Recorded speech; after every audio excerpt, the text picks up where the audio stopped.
Hi everybody, today we will talk about how to fix or how to solve the problem of when the app you click on settings. Here in this list we click on apps, default apps, app settings. When above you will search about when the app and you will click. In this page of app info you will click on first stop and you will click OK. Here you will enter to the window of storage. Then we click on clear cache, but pay attention, don't click clear data because that can delete your account.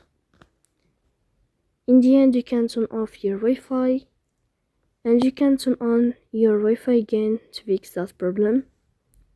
So please don't forget to support us by like and subscribe. See you next time in another video.